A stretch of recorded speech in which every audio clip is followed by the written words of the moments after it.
அன்பு சகோதர சகோதரிகளே, வணக்கம். இயேசுவுக்கே புகழ், மரியே வாழ்க. இந்த மரியா டிவி வழியாக, இந்த யூடியூப் டிவி வழியாக இந்த மே மாதத்தில் அன்னை மரியாளை பற்றி நாம் ஒவ்வொரு தொடராக சிந்தித்துக் கொண்டிருக்கிறோம்.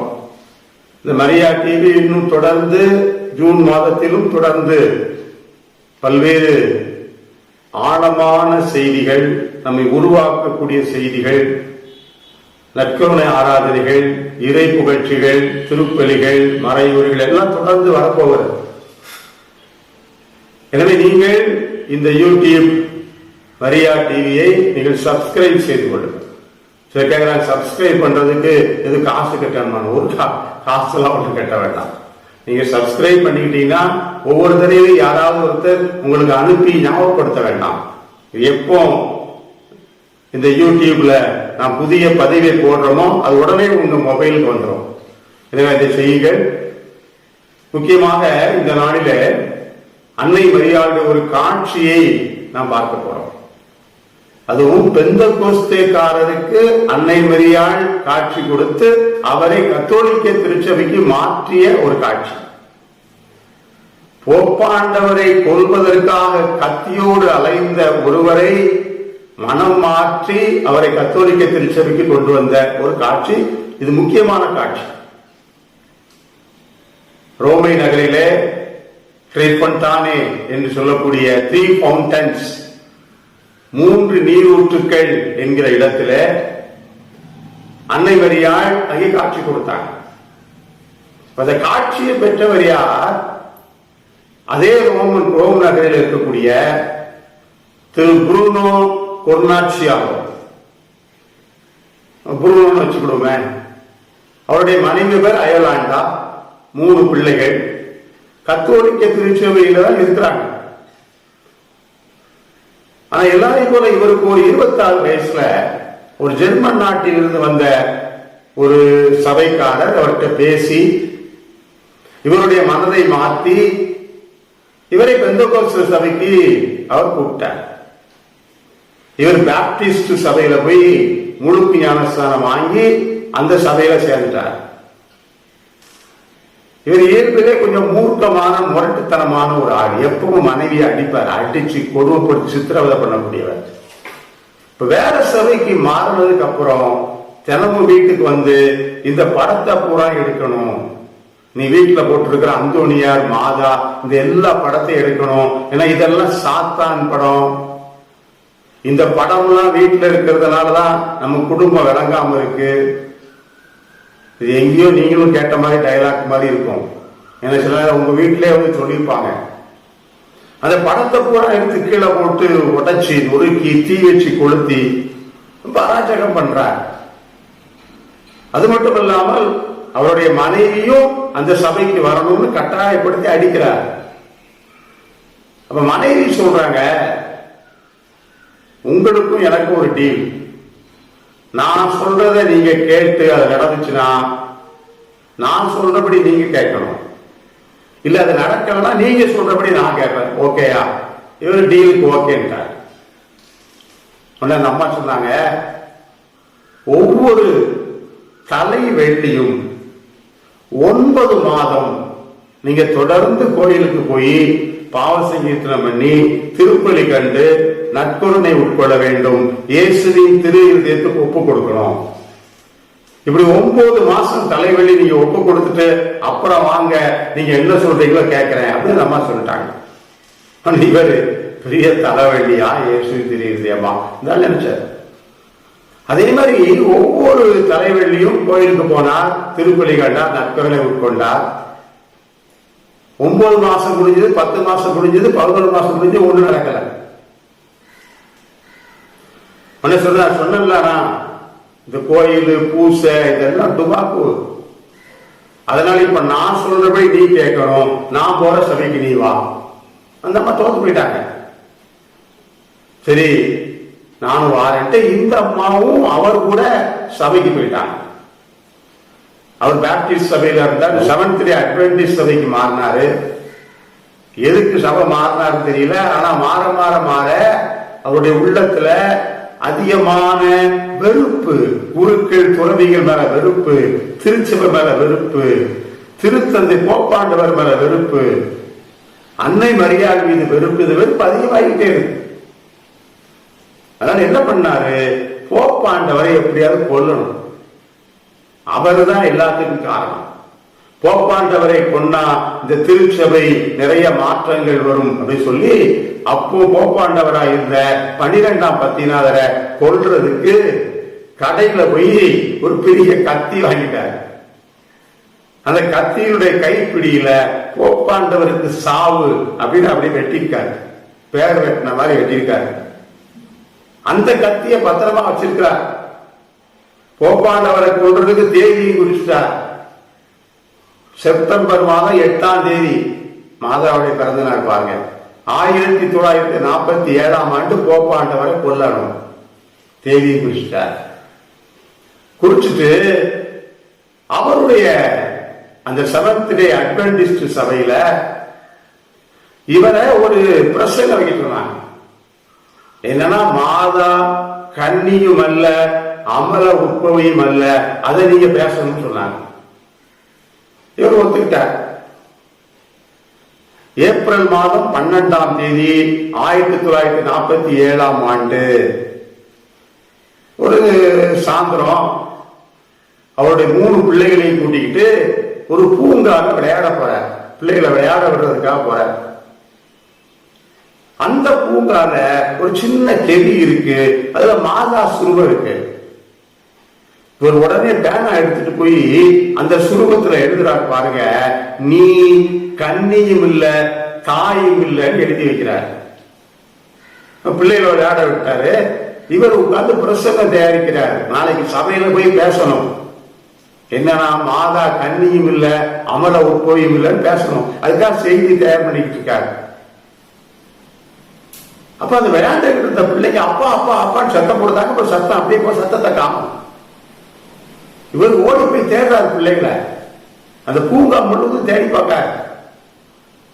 அந்த பூங்கால அந்த பூங்கா ஏற்கனவே எல்லா சட்டவிரோதமான செயல்களை நடக்கிற இடம். இன்னும் சொல்ல போனா கருக்கொலை செய்யப்பட்ட அந்த எல்லா குழந்தைகளுடைய குப்பைகளை அங்கதான் கொட்டுவாங்க. அது ஒரு பாவமான இடம். பிள்ளைக்கு என்னாச்சுன்னு தெரியாம சுத்தி தேடுறாரு. தேடிட்டு அந்த அந்த கெவி இருக்கிற அந்த புகைக்குள்ள போறாரு. அங்க 3 பிள்ளைகளும் முழங்கால் போட்டு மேல நிமிர்ந்து பார்த்து, அழகான பெண்மணி, பியூட்டிஃபுல் லேடி, அழகான பெண்மணி, அந்த பிள்ளைங்க நிமிர்ந்து பார்த்து சொல்லிக்கிட்டே இருக்கிறாங்க. இவர் பார்த்தாரு, ஒன்னையும் காணும். அந்த பிள்ளைகளை போய் தொட்டு இழுத்தாரு, வாங்கன்னு கூப்பிடாரு, இழுக்க முடியல. சில மாதிரி அந்த பிள்ளைகள் அந்த இடத்துல எதுக்கி போயிருக்கிறாங்க. தூக்கி பார்க்கிறார், இழுக்க முடியல. அந்த பிள்ளைகள் வாய் மட்டும் சொல்லிக்கிட்டு கண்ணு மட்டும் இப்படி பார்த்துக்கிட்டே இருக்கு. இவருக்கு என்ன செய்ய தெரியல, பிள்ளைகளுக்கு என்ன ஆச்சுன்னு தெரியல. ஐயோ கடவுளே, எங்களை காப்பாத்துன்னு கத்துற. அப்ப அவருக்கு பின்னாடி ஒரு 2 கை வந்து அவரை தொடுது. தொட்டதும் அவருடைய கண்ணுல இருந்து 2 கண்ணுல 2 செதில்கள் கீழே விழுது. விழுந்ததும் நிமிந்து பார்க்காரு, அங்க மாதா நிக்கிறாங்க. அதை பார்த்ததும் அவருக்கு கை ஓடும் காலம் ஓடல. அப்படியே முழங்கால் போட்டு அவரும் அப்படியே கும்பிட்டு நிற்கிறாரு. அந்த 3 நீரோற்றுக்கள், 3 ஃபவுண்டன்ஸ் என்கிற இடத்துல அந்த கெபியில மாதா காட்சி கொடுக்கிறாங்க. மாதா வெள்ளை நிற உடுப்பு போட்டிருக்காங்க, ஒரு பச்சை நிறத்துல மேலாடை போட்டிருக்காங்க, ஒரு பிங்க் ரோஸ் கலர்ல கச்சை கட்டி கையில பைபிளோட மாதா நிக்கிறாங்க. மாதா அவருக்கு சொன்ன செய்தி முக்கியமான செய்திகள். முதலாவது மாதா சொன்னாங்க, 3 கடவுளோடு தொடர்புடைய கன்னிகை நான். என கடவுளின் தாயாவும் இருக்கிறாங்க, தூய ஆவியின் பத்தினியாவும் இருக்கிறாங்க, இயேசுவை பெற்றெடுத்த தாயாவும் இருக்காங்க. 3 கடவுளுக்கு தொடர்புடைய பெண்மணி கன்னிகை நான். 2வது சொன்னாங்க, திருவெளிப்பாட்டு கன்னி நானே. ஏன்னா அந்த திருவெளிப்பாட்டு 12ஆம் அதிகாரத்துல முதல் வசனம் பெண் ஒருவர் காணப்பட்டாருன்னு இருக்கு. இதுல மற்ற சபைக்காரங்க ஒவ்வொருத்தரும் ஒவ்வொரு விளக்கம் சொல்லுவாங்க.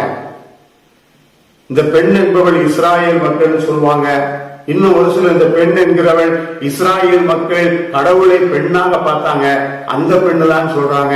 இன்னொருத்தர் சிலரு அந்த 12 முடிகளை விண்மீன்களை மரியா அந்த முடிகளை சூடி இருந்தாங்களே, அந்த 12 விண்மீன்களும் 12 இஸ்ராயேல் கோத்திரங்கள், எனவே அந்த கடவுள் தான் சொல்லுவாங்க. இன்னும் சொல்லுவாங்க இது திருச்சபை, புதிய திருச்சபை, புதிய எருசலேம், இப்படி வாய்க்கு வந்த மாதிரி எல்லாம் சொல்லுவாங்க. அதை ஏற்கனவே அவருக்கு அடிப்படை கிடையாது. அதனால மரியாள் சொன்னா திருவெளிப்பாட்டில் வருகிற கன்னி நான் தான்.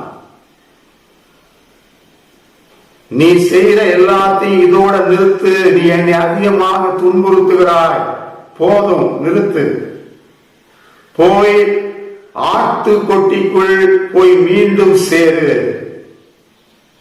அந்த ஆட்டுக்குட்டி தான் என் மகன் பேதுரு என்கிற பாறையின் மீது கட்டிய மண்ணகத்தில் இருக்கிற விண்ணகத்தின் கூடாரம். கடவுளின் முடிவில்லாத அற்புதம் அது. மாதா சொல்றாங்க பாருங்க, அவர்கிட்ட போய் சொல்றாங்க நீ ஆட்டுக்கொட்டியில போய் சேரு. நான் ஏற்கனவே என்னுடைய முந்தின செய்தியில சொல்லியிருக்கிறேன், ஆட்டுக்குட்டினா கொட்டினா அது கடவுளுடைய கத்தோலிக்க திருச்சபை மட்டும்தான் ஆட்டுக்கொட்டி. மற்ற ஆடு மற்ற சபைகள் எல்லாம் ஆட்டு கொட்டிகைகள் அல்ல. மாதா சொல்றாங்க போய் ஆட்டு கொட்டிகள் சேரு, அது மண்ணகத்தில் இருக்கிற விண்ணகத்தின் கூடாரம். இரண்டாவது கடவுளின் முடிவில்லாத அதிசயம் அற்புதம் அதுன்னு சொன்னாங்க. இரண்டாவது செய்தி மரியாளுடைய செய்தி, என்னுடைய உடலை அழிக்கவும் முடியாது, அது அழியவும் இல்லை, என்னுடைய மகனும் அவருடைய தூதர்களும் அதை விண்ணகத்துக்கு எடுத்துக்கொண்டு சென்று விட்டார்கள். பாருங்க, கத்தோலிக்க கிறிஸ்தவர்கிட்ட சொல்லியிருந்தாலும் பரவாயில்ல, பெந்தெகோஸ்தேக்காரர்கிட்ட எவ்வளவு ஆழமா சொல்றாங்க பாருங்க. மூன்றாவது மரியாள் சொன்னார்கள், இந்த திருச்சபையானது அதனுடைய அடித்தளமானது 3 வெண்மையான அன்புகளால் கட்டப்பட்டிருக்கிறது. 3 white loves. அந்த 3 அன்புகள் இதெல்லாம், ஒன்று நற்கருணை, இரண்டாவது அமல உட்பவ கன்னிகை, மூன்றாவது போப்பாண்டவர். அந்த முக்கியத்துவத்தை அவருக்கு சொல்றாங்க, நமக்கு சொல்றாங்க. அடுத்து அன்னை மரியாள், அது வரைக்கும் அன்னை மரியாள் உடலோடு ஆன்மாவோடு உன்னதத்துக்கு எடுத்துக்கொள்ளப்பட்டார்னு திருச்சபை அறிவிக்கல அது வரைக்கும். அதுக்கடுத்து மரியாள் சொல்றாங்க, இந்த இடம் பாவம் நிறைந்த இடம், இந்த இடத்தை பாவிகள் மனம் மாறவும் கடவுளையும் திருச்செய்யும் நம்பாதவர்கள் நம்பும்படியாக இதை அதிசயம் அற்புதம் செய்கிற இடமாக மாற்றுவேன் என்று மரியாள் சொல்றார். அவர் சொன்ன அந்த நாளிலிருந்து இன்றைக்கும் அங்கே அற்புதங்கள் நடந்து கொண்டே இருக்கிறது. நண்பார்ந்தவர்களே, திருத்தந்தை 2ஆம் ஜான் பால் ஒரு இறைவாக்காக அந்த இடத்துக்கு ஒரு பெயர் வச்சாங்க. அந்த 3 நீரூற்றுக்களுக்கு அவர் ஒரு பெயர் வைத்தார். என்னன்னா, புனித மரியாளின் 30ஆம் நூற்றாண்டின் 3 நீரூற்றுக்கள். ஏன்னா நம்ம இருக்கிறது இப்ப 21ஆம் நூற்றாண்டு. இந்த 30ஆம் நூற்றாண்டு இந்த உலகத்தில் என்ன நடக்க போகுது? இந்த புருனோ மாதிரி இருக்கக்கூடியவர்கள், கடவுளை நம்பாதவர்கள், எதிர்ப்பா இருக்கிறவர்கள், இந்த திருச்சபைக்கு சபைக்கு எதிராக இருக்கிற எல்லாரும், மற்ற சபையில் இருக்கிற எல்லாரும் மீண்டுமாக இந்த ஆட்டு கொட்டிக்கு வரப்போகிறார்கள். அது நடக்க போகிறது. மரியாளுடைய செய்தி அதுதான். இன்னொன்னு என்ன சொன்னாங்க தெரியுமா மாதா? நீ பொய்யான புரட்டான பாதையில போறதுக்கு முன்னாடி, எங்க இருந்து? இந்த கத்தோலிக்க திருச்சபையிலிருந்து வேற சபைக்கு போனார் பாருங்க.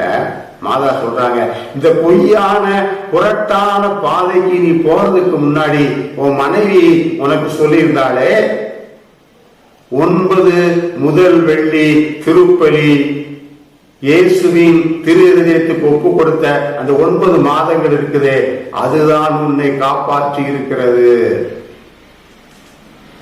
அன்பு சகோதர சகோதரிகளே, மரியாள் தொடக்க நூலிலும் இருக்கிறார் பெண்ணாக. தொடக்க நூல் 3:15 விவிலியத்தினுடைய முதல் புத்தகம் யோவான் நற்செய்தி 2ஆம் அதிகாரம் கானா ஒரு திருமணத்துல அங்கேயும் பெண்ணாக மரியாள் இருக்கிறார். திருவெளிப்பாட்டிலும் மரியாள் நானே அந்த பெண் கன்னிகை என்று சொல்லுகிறார். இந்த நாளிலே அந்த மரியாள் வெளிப்படுத்திய உண்மை. இந்த புருனோ போய் திருத்தந்தை 12ஆம் அதுக்கப்புறம் போய் பார்க்கிறார். ஏன்னா மே 7ஆம் தேதி 1947 கத்தோலிக்க திருச்சபையில சேர்ந்துட்டு போய் திருத்தந்தையை பார்த்து அவர் கொல்றதுக்கு வச்சிருந்த கத்திய அவர் கையில கொடுத்து பாவ மன்னிப்பு வாங்கி அன்னை மரியாள் சொன்ன செய்தியை சொன்னார். என் உடலை அழிக்கவும் முடியாது, அழியவும் இல்லை, என் மகனும் தூதர்களும் அதை விண்ணகத்துக்கு எடுத்து சென்றார்கள் என்று சொன்ன செய்தியை சொன்னார். அதற்கு பின்னால் தான் திருத்தந்தை நவம்பர் 1 தேதி 1950ஆம் ஆண்டு அன்னை மரியாள் உடலோடும் ஆன்மாவோடும் விண்ணகத்துக்கு எடுத்துக் கொள்ளப்பட்டார் என்கிற மறை உண்மையை கோட்பாட்டை அவர் வெளிப்படுத்தினார், அறிவித்தார். இந்த நாளிலே நம் தாயை குறித்து நாம் பெருமைப்படுவோம். இந்த திருச்சபையில் இருப்பதை பாக்கியமாக நினைப்போம். நிச்சயமாய் அன்னை மரியாள் அவர்களுடைய பிள்ளைகளை தொடர்ந்து ஆபத்துக்கள் இன்னல்களிலே காட்சி கொடுத்து எல்லா வேளையிலும் பரிந்துரை செய்து நமக்காக போராடி நம்மை காப்பாற்றுவார். அந்த தாய்க்கு உண்மையுள்ளவர்களாய் இருப்போம். மரியாள் நிச்சயமாய் நம்மோடு துணையாய் இருப்பார். மரியே வாழ்க.